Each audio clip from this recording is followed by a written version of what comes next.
So it's very competitive, and hopefully some of the things I will share with you will help you have an edge in that interview process. Some of the things that I look for in teachers. Number one is enthusiasm. When you have your interview, your passion for kids and your passion for teaching has to come across. And because I teach a course on learning styles, it can be a quiet passion, or it can be, hey, watch my energy fill the room.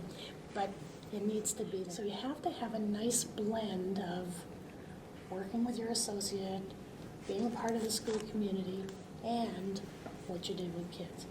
Okay? That's all got to come across. And just in terms of how you come across, you have to be articulate. You have to be able to say, here's what I did, and here's what I'd do in the future.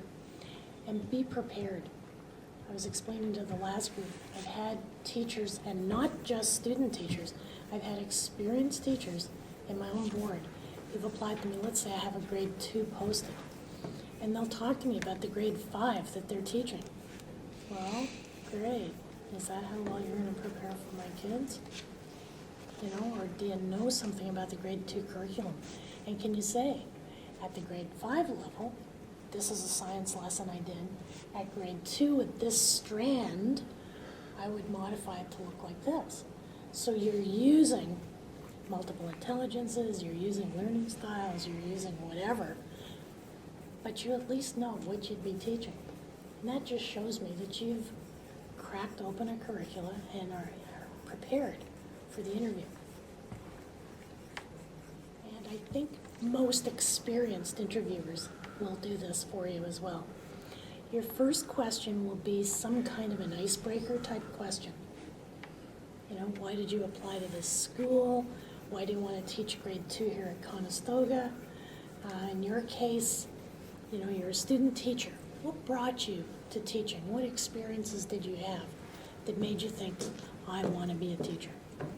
So you should be able to put together some ideas, some thoughts about why you're applying. I'm really impressed when people say, well, you know, I went on the website and I saw this and this and this about your school, and I'm really intrigued with, for example, at our school, we have lots of special needs kids who are integrated into the mainstream. And we have 3 very diverse special ed classes. We have an autistic class, a behavioral class, and an enhanced learning class. So people that know that, it's sort of like, it's a little piece that I put back there and think, oh, okay, you've done some homework. You know, you've actually looked and sound like you're interested in teaching in my school. And you can do that with Peel. I don't know about other boards. I don't know if any of you are thinking of applying to other boards, but if you are, and they have that, or another thing is show up 15 minutes early and make the head secretary your best friend. Talk to her. Or if you ask permission, walk through the halls, see what's on display. That's another thing teachers have done. They've come in and said, I just looked at your hall display and that, you know, blah, blah, and they've said something, and I thought, okay, you know, that shows an interest, but also they're making comments about their interpretation of what they're seeing, and, you know, that sort of thing. So when we get into the question part, you're always, always, always, always going to be asked a question about setting up the behavioral norms and keeping the students adhering to them. Now let me tell you what I normally get from student teachers. They'll say, and I always hear the song, "Everything is Beautiful," in the background when they do. They go, oh, well, the first day of school, I'd come in, I'd introduce myself, and we'd, you know, have some, you know, name game or something where we get to know one another, and then we'd talk about the behavioral norms, and we'd write them up, and we'd all sign the sheet, and then I'd post them. That seems to be the end of things. And my follow-up question is, so what do you do about the kid that doesn't play by anybody's rules?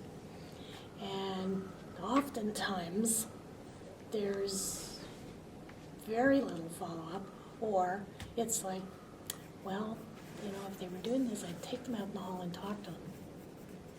Great.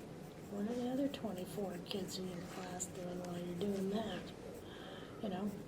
And some people, I'll say to them, at what point would you be talking to me? If the kid's behavior is sufficiently disruptive. So you have to keep in mind, when you do that rule setting, about 80% of the kids, the majority of the time, love you, they want to please you, they're going to follow the rules. You've all had your first block, right?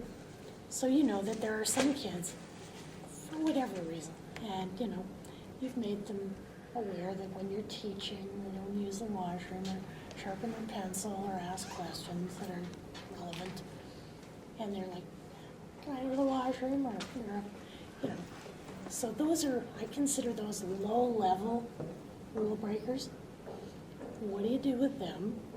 As opposed to the kid gets up to sharpen his pencil and goes, or uses a racial slur or swears or, kicks over a chair and says, I'm out of here, and leaves. So there are progressive levels of misbehavior that you need to have progressive levels of, how do I deal with this? So I need to know that that kid that kicks over the chair and says, I'm out of here, you at least know to buzz the office. Say, I just had a kid leave the classroom. Because your responsibility is to the class. And so it's, at what point do you run out of strategies? At what point do you notify parents? At what point do you notify the office? At what point do you bring the kid to in-school review? Talk to the psychologist? Are there people in the school, like in my school, we have a behavior class teacher. He's used as a resource. Peter, what would you do with this kid? And he can give ideas. So you want to make sure that you avail yourself of the complete resources of the school. Many student teachers come in and they answer as if this is my class and my kids and I've got to do it. And then they say, and I'm a team player. I go, really? Okay.